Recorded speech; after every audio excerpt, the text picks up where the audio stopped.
Papaya.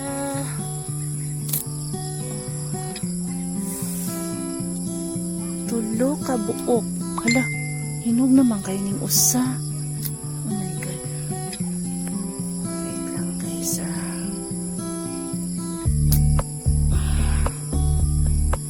Ang dami.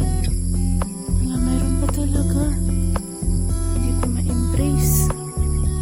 Wait lang. Ayan.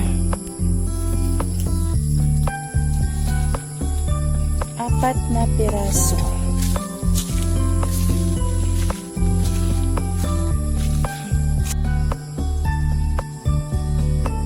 Ayan, lumiit na sila ngayon. Ang dami kasing bunga. Sobrang ayan, fresh from the garden again. Sarap.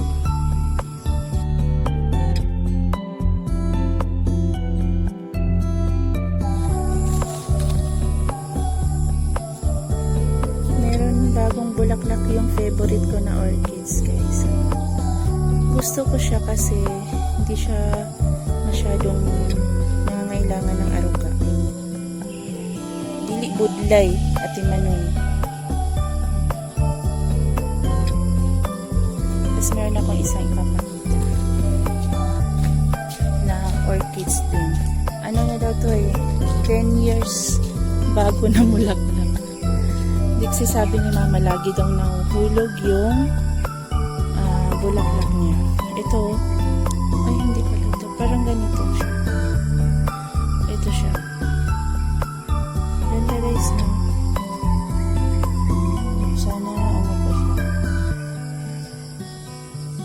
Ngayon kasi lagi na siyang nadidiligan. Tapos balak ko dito, lagyan ko siya ng bunot. Yung ano ba sa Tagalog yung bunot guys, basta sa Bisaya yung sa niyog, yung pinaka ano ng niyog, lalagyan ko siya ng orchids namin. At saka ito, hindi ko masyadong favorite kasi light yung color niya, ayan, pero favorite na rin pag madami, pag kumpol ganyan. Pero mas dark yung isa. Ito talaga iba siya. Kahit ilagay mo siya sa initan, iba yung variety niya. Or yung color. Sana madami pa akong ma-collect na mga orchids. Pero gusto ko lang yung mga simple lang. Yung parang hindi masyadong masaya. Ayan, ito yung ihawin ko guys. Ayan. Minarinate ko lang ito sa toyo, kalamansi, unting sugar, black pepper, and then merong addition. Ayan. So, pwede rin pala kung lagyan ito ng garlic, no? Lalagyan ko nga ito ng mga garlic guys. Lalagyan ko sa loob. Ayan, and then ito yung aking pangpansit. Kasi sabi ni Papa, gusto daw niya ng merong kanton. Ayan. Tapos, ito yung gagawin kong humba. Pinalambot ko muna tsaka ko lagyan ng soy sauce mixture. Ayan. So, yun lang ang aming handa. Tapos, meron kaming prutas na galing sa garden. I-slice ko mamaya. Tapos, balak ko rin gumawa ng cupcake mamaya or baka banana cupcake at saka chocolate cake. So, tingnan ko kung ma-achieve ko yung cupcake guys.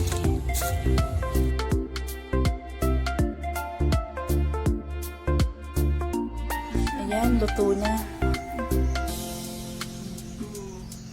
Dito ko lang siya inihaw sa itong pan na ito. Non-stick. I-rest ko muna siya guys before i-slice.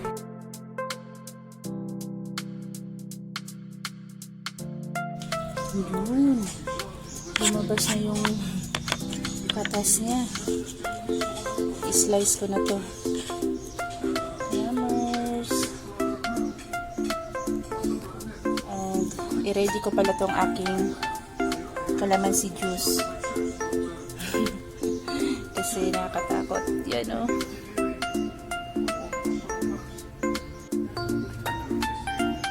Ayan.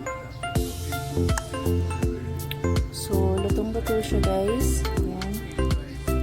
Sarap at saka ang sarap din pala ng timpla. Natsambahan ko yung timpla niya guys. Masarap.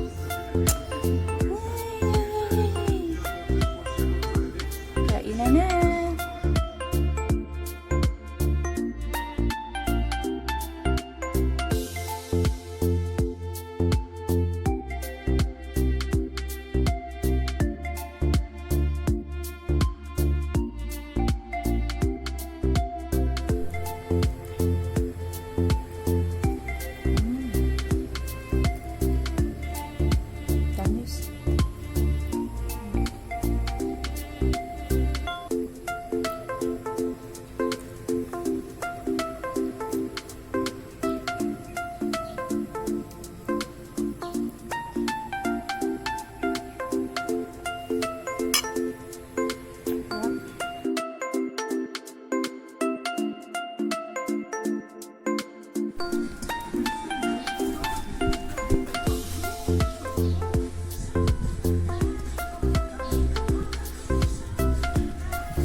Wave of Love. Tinanim ko lang to guys. Itong isang dahon na to. Ito. Yan. Ginaya ko lang sa YouTube. Meron siyang ugat. Nung hiniwalay ko siya dun sa pinaka main plant. Tapos mga 7 months bago siya nagkaroon ng isang dahon. Ito. Tapos tumubo itong isa. So may dalawa na siyang malaking dahon. Tapos, nagulat ako. Mayroong tumubo na saha. Ayan, o. Ayan, hiwalay siya. So, sabi nila, buto lang daw kasi yung madaling tumubo sa Wave of Love. Pero nung sinubukan ko siya, ayan. So, pwede pala. Matagal nga lang. So, hihiwalayin ko to. Ihiwalay ko to ngayon. Lilipat ko siya sa paso.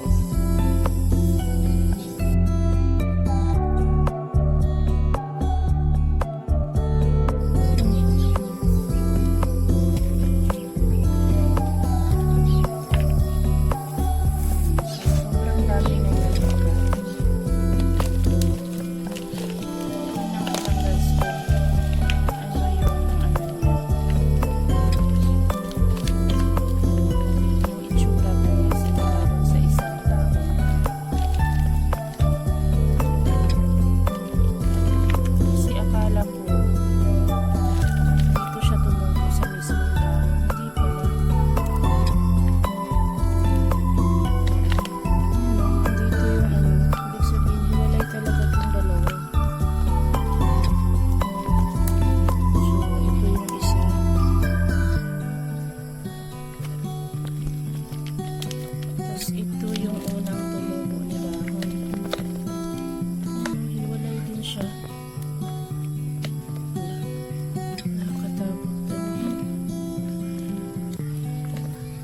Kaya hayaan na lang natin to na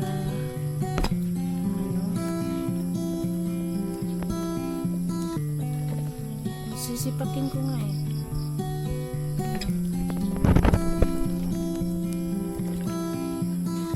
Ayun. Yan, so ito na siya guys, naghiwalay na silang tatlo. Yan, so ito yung pinaka mother nga leaf, nag-iisang dahon. Hanggang ngayon guys ganyan pa rin yung itsura ng dahon niya simula nung tinanim ko siya. Yan. Tapos ito yung unang tumubo na saha. Yan. Tapos sumunod naman ito. So ngayon lalagyan ko to ng date. Titingnan ko kung magkakasaha ba siya ulit, kung may sisibol pa ulit dito na saha. at kung gaano kabilis compare doon sa nag-umpisa pa lang. So itong dahon na to, kinuha ko to siya dito. Ito yung pinaka mother plant talaga. Yun. Lagi-lagi siyang namumulaklak, pero hindi ako nakakakuha na yung parang kulay pula na bunga na lalabas dyan. Parang butil ng mais, ganun. Walang ganyan, hindi ako na-experience niyan. Pero may, ayan o, may tumubo na yan kaso namamatay naman yan. So okay lang kung kahit ano sabi nila, baka daw parang bata pa tong plant na to, kaya hindi na siya nagkakaroon ng color red na bulaklak. Importante, meron na akong nakapag-ano na ako, based lang doon sa napanood ko sa YouTube. Ayan, so tingnan natin guys, i-document ko guys.